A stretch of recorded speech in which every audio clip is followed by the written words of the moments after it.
Senegalee hammeenya miqanyummaa ilmi namaa asirra deemee maqaatti na balleessu tana taniin bikkan itti oole bikka hin oole na oolchu tana inuman qabuwan waan hin qabu namaa kan nu obboleessa kiyya. Senegalee kan hin qabne itti karadhee nama saniif dhaabbadhuudhaan lafattis namni na beeku miidiyaarrattis namni na beeku jechuudha. Maaliif namni sanuu dubartii miti dhiiruma na ofirraa dadhabe obboleeyyan kiyya. Miidiyaa kanarraan dubartiin teesseetuma ganama galgala tana arrabi takkata achi biyya san jirtu san malee Senegalee ani irra guddaa dhiirtii dhiiruma na ofirraa dadhabe dayyuusa Suudii kana jechuudha. Gistak haadhati jetanii waggaa meeqa dheebadhee guyyaa yaa rabbii si osoo hin argin nana jeesin jee guyyaa meeqa guutuu as taa'ee itti wanni jiru gistak haadhati yan gistak obboleessa kiyyaan jechuudha. So tun garuu ta'ammaa tana wallaahi inni maakiin argan jechuudha. Wallaahi wabbillaahi jechuudha. Yoo naan si dhiise wallaahi wabbillaahi rabbiin tanteena haa agarsiisu miidiyaa kanarratti. Yoo rabbii jiraate rabbiin tantee miidiyaa kanarra na haa agarsiisu. Qaxara si cabsee rabbii na haa agarsiisu. Insha Allahu wa ta'ala. Yeah. Okay. Warri ammas jala deemtanii kofartan kuni isin kofartanillee rabbiitu jira jechuudha. Yeah. Isin ani irra guddaan keessan jechuudha. Maaliif akka ta'e hin beekne lama nani yanee murqata እንደምትፈልጉ inuma na kuffisuu hin dandeessan an na duuba jechuudha. Rabbiitu jira laal. Rabbii ilma namaa osoo hin ta'in kan hin abdadhu rabbiidha. Senegalee rabbii tokkichaatu na duuba jira. Rabbiitu na dura jiras na duuba jiras jechuudha. Ilmi namaa አንቀተን ሁማና ጎቹ እንደንደሰን ምንም ነገር እኔ ማረግ የሰው ልጅ ሁምና ይንቀብዶ በለሰው ኦበለይቲቲ ኦበለሰኺ ኻኒቲን ሃሰዋ ጅርተኒው ኢቲን ሃሰዋ ጅርተን ሃፉረት ጉያ ሃፉረ ፍዳቹ ፊ ዱበቹን ከሰኑ ረቢራይ ዋኒ ሲኒ ሃየመሜ ፊ መሌ ሁምና ኢቲ ሲነበለይስተ ሚዲያ ከነራ ይንቀብደን ሁምነቲ ማና ከነ ነገር ማነቲ ነገርስተን ይንቀብደን ሲኒገሌ ሆለይ ጀቹ ሆለይ haala abbaan abaartee biyya arabatti ergite jechuudha. Senegalee hoolaa ilmoo ofii biyya keessatti gad darbitee deemte jechuudha.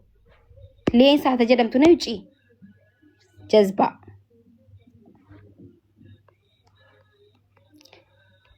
Dirqama ganda tokkoon faarsu kaan ani intala Oromoo kutaa hodhata akkaatti jaalattanii jibbitanii jechuudha. Ani intala Oromoo kutaa hodhata akkaatti.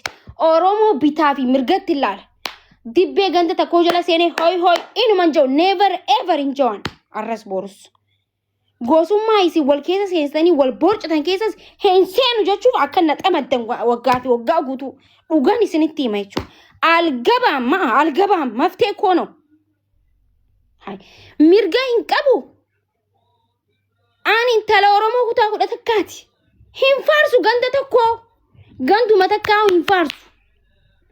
Hai, enuma hin faarsu ganduma takkoo hin faarsuan.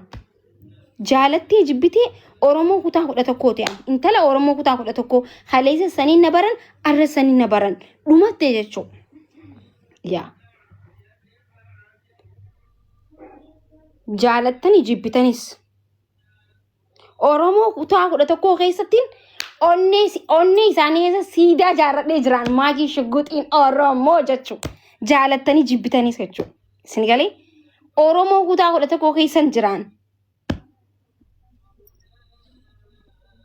Yaa.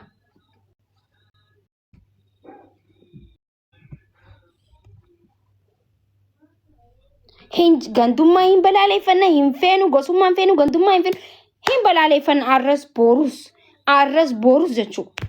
Yeah. Dayyuusni wanna dultaniif hin jiruan. Yeah.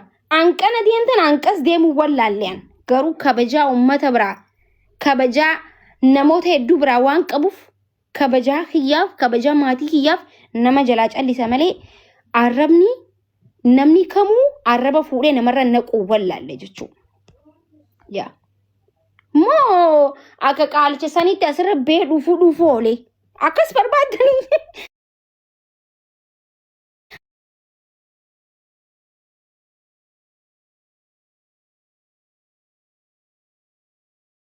dhiira surree godhattee teessee nama arrabsitana yoona laalee uni gaggaba jechuudha. Ambari namni yoona laalee nama bakka innaa kabajaa na sodaata bar. Sinigalee atu anummaan isin gabaabdu tana maarree tana mirroo tana jettanii jechuudha. Soota akkoo maalatun namni bari gizeen gabbee bari kursii na jalaa kaa'ee taa'inaan jaabar. Wallahi wabillahi yoon sargii deeme yoo waltajjii deeme nama guddaa kanaatu ol ka'ee taa'inaan jaa taa'i shugguuxii taa'i maakii teenya naan jaa obboleeyyankii maaliif kabajaan an qabuuf jechuudha. Taa'i si jalaa kana taa'inaan jaan ol deemu gad deemu maakii teenya jaalna teessisan obboleeyyankii waan kutaa kudha tokko jaaladheef waan Oromoo kutaa hunda isii jaaladhee tokkummaa jaaladhuuf yaan tokkummaan humnatti waan amanuuf jechuudha. Waan biraatiin miti beekadhaa. Waan biraatiin miti way tokkishee aydelam way as tokkishee aydelam. Isini galii waan Oromoo kutaa kudha takkaatu jaaladhaa. Tokkummaan humnaa waan hin jeef jechuudha. Yaa. Isini galii nuti tokkummaa Jeneraal Waaqoo guututti amanna. Tokkummaa jaarraa abbaa gadatti amanna. Tokkummaa Taaddasaa Birruutti amanna nuti. Isini galee alaabaa isin amma ula gootanii ganda keessa fiidan tanatti hin amannu nuti. Nuti isaanitti hin amannu. Yaa.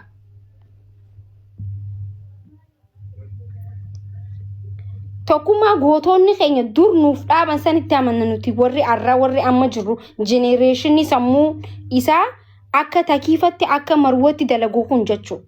Sinigalee akka hoolatti osoo hin khayaan nuti akka namatti ani laalee bira dabruumti arraba meeqa bira darbuun hin danda'a jechuudha. Sinigalee